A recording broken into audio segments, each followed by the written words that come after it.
है। तो ये था हमारा फॉर्मेट। अब हम कुछ एग्जाम्पल्स ले लेते हैं, क्वेश्चन हम बाद में करेंगे, पहले कुछ एग्जाम्पल ले लेते हैं। फॉर एग्जाम्पल मैंने कहा I started business with cash, तो हम पहले कॉलम में ब्लू पेन लिया मैंने, क्योंकि ब्लैक पेन से मैंने फॉर्मेट बनाया था तो मैं ब्लू पेन से लिख रही हूँ। तो फर्स्ट मान लो मैंने 1 जुलाई का एक ट्रांजेक्शन है मेरी, वो ली है मैंने और लिखा है यहाँ पे बिजनेस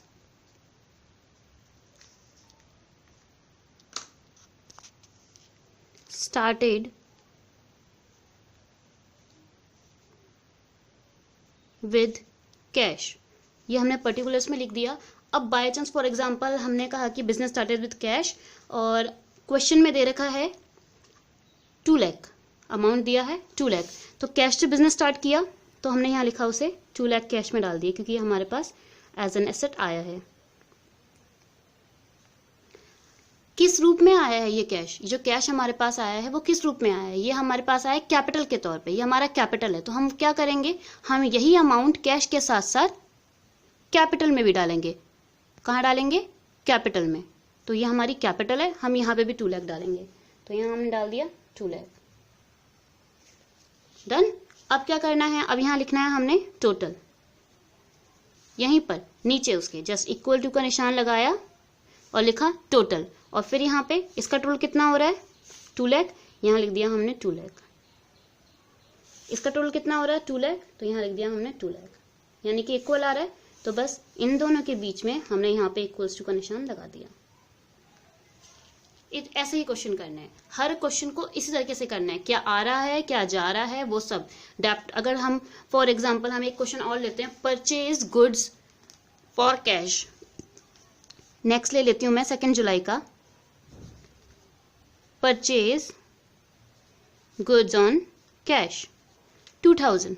तो कैश के लिए गुड्स खरीदे हमने, और किस में खरीदे हैं, कैश में खरीदे हैं, गुड्स खरीदे हैं कैश में खरीदे, यानी कि हमने पैसा दे दिया है। तो क्या करना है, स्टॉक आया हमारे पास 2000 का, स्टॉक ऐड कर दिया हमने, और स्टॉक के बदले हमने पेमेंट की है तो हमने यहाँ पेमेंट माइनस कर दी, क्योंकि कैश माइनस करना है तो आप चाहो तो माइनस का साइन लगा सकते हो, अदरवाइज आप ब्रैकेट भी लगा सकते हो, ब्रैकेट का मतलब भी माइनस होता है। तो यहाँ हमने लगाया -2000 और यहाँ लगाया हमने +2000।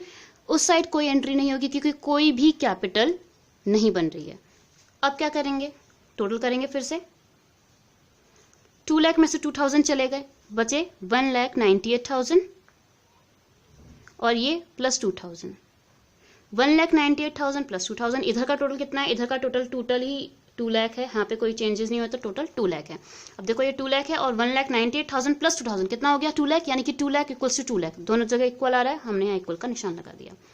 थर्ड इलस्ट्रेशन या फिर हम थर्ड ट्रांजेक्शन हम ले लेते हैं, परचेज गुड्स ऑन क्रेडिट,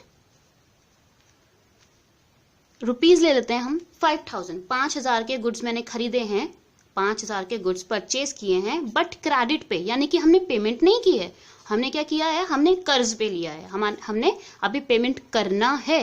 ठीक है, तो गुड्स आए हमारे पास 5000 के गुड्स आए, यहाँ पे हम गुड्स ऐड कर देंगे, लेकिन हमने पेमेंट नहीं किए तो क्या हो गया, हमारा क्रेडिटर्स बढ़ गए, क्योंकि हमने पेमेंट नहीं किए तो हमारे कर्जदार बढ़ गए। तो हम क्या करेंगे, यहाँ पर भी 5000 ऐड कर देंगे, 5000।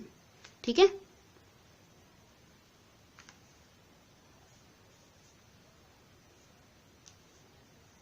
सॉरी मैंने गलती से ऊपर लिख दिया था ना। ठीक है, तो ये 2000 हो गया। अब ये 5000 हमने यहाँ पे स्टॉक में ऐड किए और ये 5000 हमने क्रेडिटर्स में ऐड किए, क्योंकि क्रेडिटर्स भी तो हमारे बने हैं।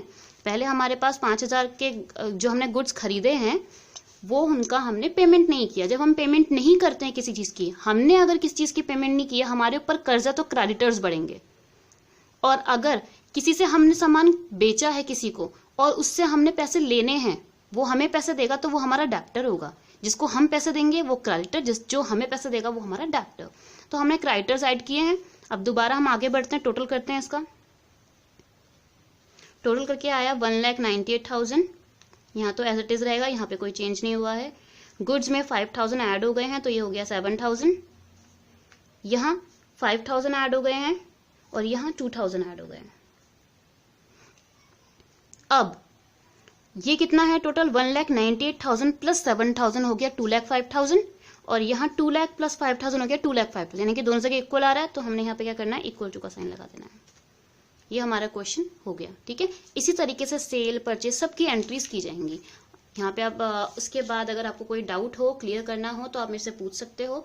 और अब जो मैं आपको होमवर्क देने जा रही हूँ वो आप होमवर्क करोगे, मुझे दिखाओगे। अगर नहीं समझ में आता है तो वैसे भी मैं आपको दोबारा से वीडियो भेजूंगी क्वेश्चन की। अब से हम क्या करेंगे, हम न्यूमेरिकल करेंगे। मैं हर न्यूमेरिकल की आपको वीडियो भेजूंगी, आप समझना और उसे अपने स्टाइल से करना, अपने आप सॉल्व करना। क्योंकि अगर आप हमेशा मेरा ही देखकर सॉल्व करोगे तो शायद इतना इजीली आप समझ नहीं पाओगे। लेकिन अगर आप प्रैक्टिस करोगे, बार बार सॉल्व करने की कोशिश करोगे, समझ में नहीं आएगा तो पूछोगे, तब ये आपके दिमाग में बहुत इजीली बैठ जाएगा। ठीक है, तो कोई भी डाउट हो तो मुझसे पूछना।